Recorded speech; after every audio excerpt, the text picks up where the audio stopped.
Bonjour à tous, nous espérons vous portez bien partout où vous êtes et bienvenue sur l'analyse du genre aujourd'hui avec notre programme de féminisme. Nous sommes en train d'entamer le thème de la Journée internationale de la femme qui approche le 8 mars 2022.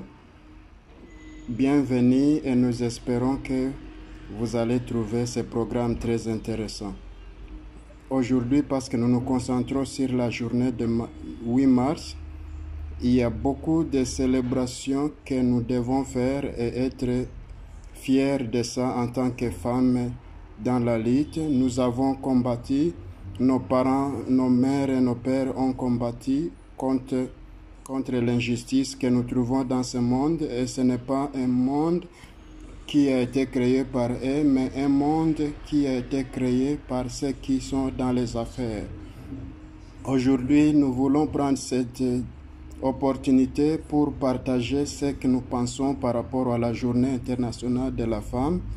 Je crois que ce n'est pas par rapport au rouge aux lèvres ou le sac à main, mais en tant qu'hommes et femmes impliqués dans la lutte, nous devons envoyer des messages différents dans le monde par rapport à nos luttes. Aujourd'hui donc, nous nous retrouvons en Tanzanie avec les femmes qui font partie de l'organisation appelée Viwata. Et notre sœur va brièvement se présenter et elle va nous dire qu'est-ce que Viwata, pour contribuer à la lutte générale des femmes. Bienvenue, je vous en prie, veuillez vous présenter et sentez-vous à l'aise, sentez-vous à la maison. Merci beaucoup.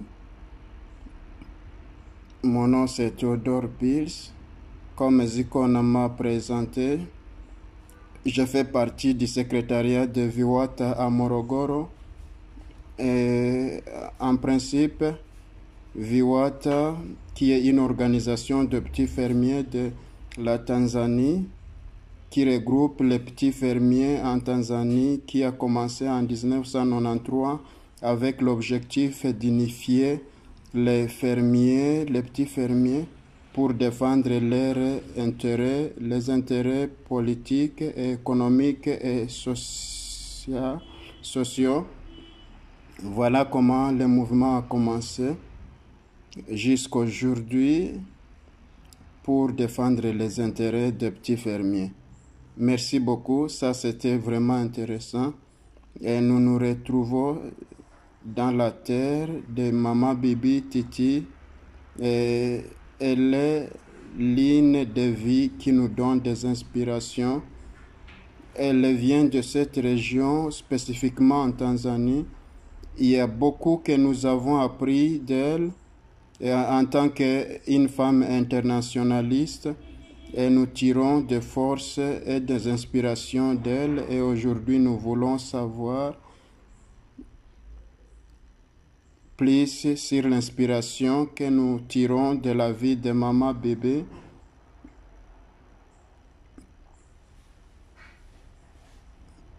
Et comment est-ce que nous pouvons évoluer dans le monde que rêvent les socialistes. Vous pouvez prendre quelques minutes pour nous expliquer qui était Maman Bibi Titi et comment est-ce qu'elle a inspiré la classe ouvrière dans ces luttes, en particulier les femmes. Nous savons qu'elle faisait partie des mouvements sociaux et les lignes de femmes qui a conduit des organisations, des syndicats, mais nous voulons aussi savoir quel type de valeurs elle a encouragé et comment elle interprète l'alternative. Veuillez parler de la vie de Maman Bibi Titi. Titi Mohamed, reconnu comme Titi, qu'on appelle bébé Titi. Bibi, c'est un mot en Swahili qui signifie la grand-mère. Et donc, elle est une grand-mère pour nous. Bibi Titi, si vous êtes intéressé dans l'histoire de Bibi Titi, nous pouvons revenir au pays de la Tanganyika quand il se battait pour l'indépendance. C'est là où nous retrouvons Bibi et d'autres femmes, ses collègues femmes, en particulier les femmes de son époque, qui étaient caractérisées. Comment est-ce que nous pouvons les caractériser, les femmes de cette période des années 1960? Elles n'ont pas eu la chance d'aller à l'école parce qu'il y avait peu d'écoles, mais aussi le gouvernement ne donnait pas beaucoup de valeur aux femmes, et donc elles étaient plus impliquées dans les aspects culturels, mais aussi Bibi Titi et son activisme ont commencé pendant cette période. Et elle était une femme normale. En Tanzanie, on les appelle Mama wa nyumbani.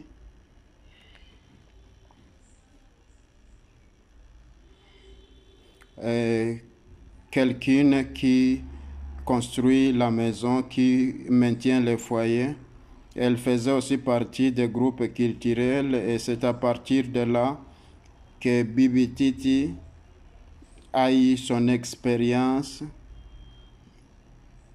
dans l'organisation. Et donc, si vous me demandez qu'est-ce qui m'inspire de Bibi Titi, je vais vous dire, quand je lis son histoire, quand je lis ses activités, je sais qu'elle était dans l'organisation. Elle organisait les femmes, les hommes, les masses pour se battre pour l'indépendance. Elle disait aux gens, nous avons besoin de l'indépendance, nous voulons être libres. Imaginez-vous si vous êtes libre, si vous êtes en mesure de planter ce que vous voulez planter, imaginez-vous ceci ou cela. Elle avait donc les aptitudes de convaincre pour la libération du peuple. Et elle disait que nous devons être organisés, mais aussi Bibi Titi et ses camarades femmes. Lorsque vous entrez dans l'historique, on va vous dire qu'il y a une tâche spéciale que la culture apporte dans la libération, dans les combats pour l'indépendance, dans la libération, parce que pendant ce temps, les colonialistes n'ont pas respecté, n'ont pas considéré les aspects culturels comme étant de danger, mais pour eux, ils avaient les vases qu'elles ont utilisés pour lutter pour l'indépendance. Elles faisaient aussi partie d'un mouvement brave qui se battait pour l'indépendance en essayant de libérer notre pays pour arriver à son indépendance. Des choses que je vais apprécier dans le partage. L'unité de partage des aspects culturels, l'échange culturel, mais qui porte un message fort, et je crois que nous devons faire ça régulièrement. Il n'y a pas d'espace où nous sommes réunis, où nous essayons de continuer avec la lutte, où on ne fait pas des chants de libération, des chansons de libération. Et croyez-moi, nous pouvons prendre ça à la légèreté, mais son contenu, la poésie, les chants, le contenu des chansons portent un message clair et fort. Et deuxièmement, ce que j'apprécie également, c'est l'articulation qui est basée sur sa lutte pour l'indépendance, et ça me fait comprendre comment est-ce qu'elle était accusée Elle était accusée de trahison. Ça signifie qu'elle constituait un danger pour les colonialistes pendant 7 ans. Et c'est pourquoi nous comprenons pourquoi elle est une internationaliste, parce que la manière dont elle articulait l'indépendance, elle était stratégique de le faire de manière culturelle, lorsqu'elle n'avait pas de liberté de le faire librement. Elle savait comment organiser nos communautés et c'était la seule voie pendant ce temps et c'est le seul moyen qui pouvait faire un sens aux communautés locales. Et donc, ces choses, je vais vraiment les apprécier de la part de Bibi Titi. Une autre chose, à cause de son habileté de l'organisation de réunir les masses, à un certain moment, elle était invitée pour la même cause au Kenya, je crois. Elle était partie au Kenya pour les mêmes activités, de parler aux masses, de leur conscientiser de se battre pour l'indépendance. Vous devez vous organiser, vous devez vous réunir. Et certaines littératures disent que pendant ce temps, que lorsque Mwalimu allait parler quelque part, Bibi Titi venait avant lui pour parler. Mwalimu Nyerere, c'est le président de la Tanzanie, l'ancien président du Kenya, je veux dire. Et beaucoup de femmes de la région de Tanganyika, pendant ce temps,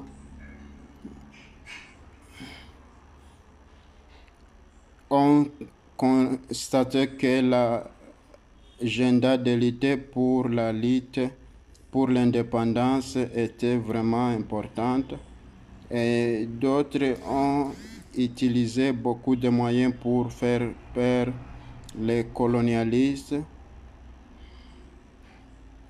Et Bibi Titi a joué un rôle de représentation pour beaucoup de femmes pendant ce temps en essayant d'organiser, de réunir les femmes, les communautés. Même l'idée de nationalisme, l'idée de l'unité que vous voyez en Tanzanie, ça vient directement du processus que Bibi Titi a initié, parce qu'ils avaient des manières de réunir les gens, de créer les groupes culturels, garder les gens dans leur culture. Et ça nous donne l'habileté, de la fierté de dire que nous sommes le peuple de la Tanganyika. Et ceci me rend vraiment très contente, étant en Tanzanie, où le Swahili est la langue officielle, et cela n'est pas courant dans beaucoup de pays. L'esprit de la lutte que nous avons, ça ce sont des contributions que nous devons inclure dans les grandes images de notre libération. Si vous parlez de langue nationale au niveau des pays, vous verrez que l'esprit de Bibi Titi doit continuer. Et il y a des contributions dans certains pays où l'oppression est encore vigoureuse. Et avec tout ça, après avoir dit tout ça, je vous parle, et vous avez un t-shirt avec des logos de plusieurs organisations, mais au même moment, vous avez un pagne qui représente les couleurs locales. Et c'est vraiment intéressant pour moi pour dire que nous sommes ici dans les bureaux de la Tanzanie, mais en pensant aux personnalités comme Bibi Titi qui étaient célèbres dans les continents et qui ont fait des contributions remarquables en Tanzanie. Et je suis là avec mon logo et avec votre écharpe pour dire comment vous voulez vous représenter au cours de l'histoire. En termes de connaissances au niveau national, international, l'écharpe que vous avez mis ou les foulards que vous avez mis qui représentent les continents. Nous savons les situations en Palestine, en Sahara, nous savons ce qui se passe présentement dans ce même contexte en Ukraine, en Russie, mais nous voulons savoir quel type d'élite vous inspire. Quand vous vous réveillez le matin, à quoi vous pensez? Est-ce que vous pensez à ces choses sur lesquelles nous sommes en train de discuter ou bien qu'est-ce qui vous motive quand vous vous réveillez le matin? C'est vraiment une question importante.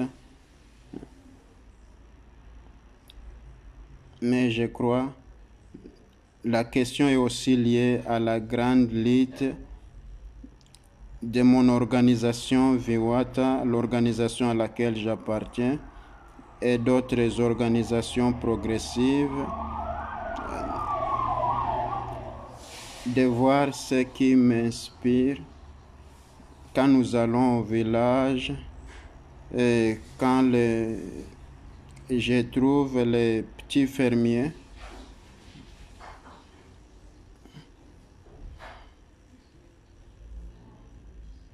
Les petits fermiers sont en majorité ici en Tanzanie et quand je regarde l'injustice qui leur est imposée avec les problèmes auxquels ils font face,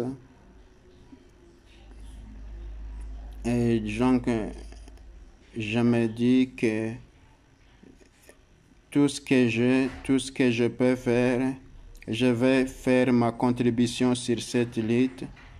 Mais aussi quand je vois ce qui se passe en Palestine, en Sahara de l'Ouest, vous trouvez qu'il y a beaucoup d'injustice dans ce coin.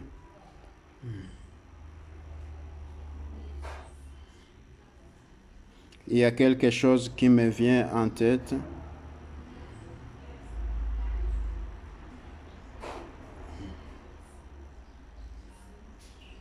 Vous êtes une personne, comment est-ce que vous pouvez contribuer à tout ça, à la lutte? Je crois que ça me donne des motivations. Et nous avons peu de personnes, peu de membres, mais cet esprit qui nous anime à voir les changements pour arriver à la révolution. Et un jour, je suis parti rencontrer un groupe de fermiers et la manière dont ils essayaient d'expliquer ce qui se passe, la situation à laquelle ils sont confrontés et ce qu'ils veulent faire, je me suis dit, non, ces choses sont possibles.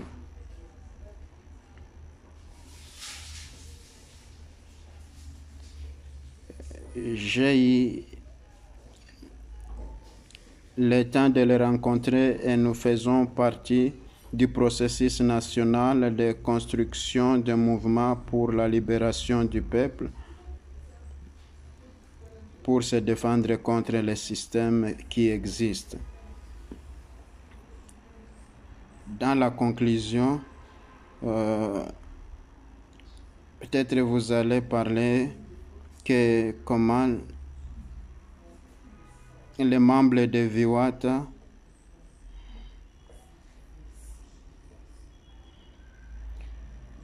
comment ils réagissent à la question du patriarcat. Il y a des inégalités entre hommes et femmes dans nos sociétés Nous allons appeler tous les programmes de pouvoir inclure des programmes, développer des programmes qui vont adresser l'émancipation de la femme et pour se rassurer que les femmes comprennent que nous sommes dans des espaces où nous pouvons nous faire confiance, mais le patriarcat est une contribution du système capitaliste. Je vais vous accorder quelques minutes pour donner un message d'encouragement à d'autres femmes qui sont dans la lutte.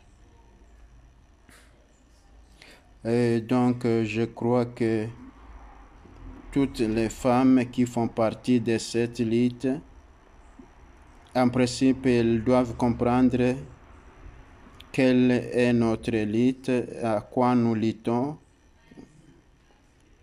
parce que des fois ça devient difficile. Nous luttons contre un système, mais ce système a de répartition. Et donc, ce que je veux dire, nous ne devons pas perdre notre foi ou notre espérance.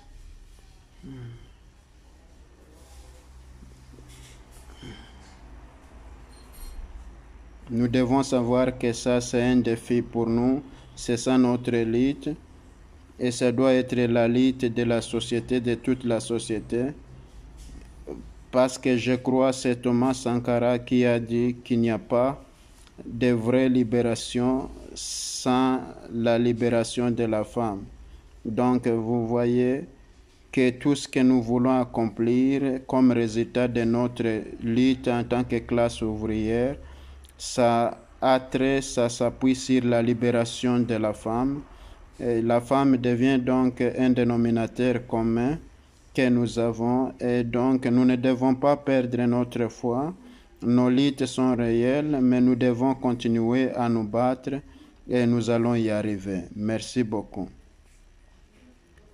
Merci beaucoup. Nous voulons apprécier toutes les organisations qui ont contribué à cette lutte patriarcale.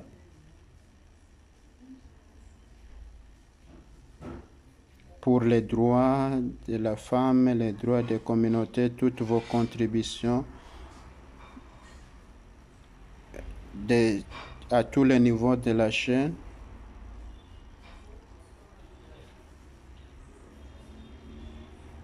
Et nous faisons tout pour renverser les systèmes du capitalisme. Au nom du secteur chargé des genres, nous vous disons merci. Et nous allons parler chaque premier de chaque mois et nous allons continuer avec cette lutte. Merci beaucoup. Asante sana, ça veut dire merci beaucoup en Swahili.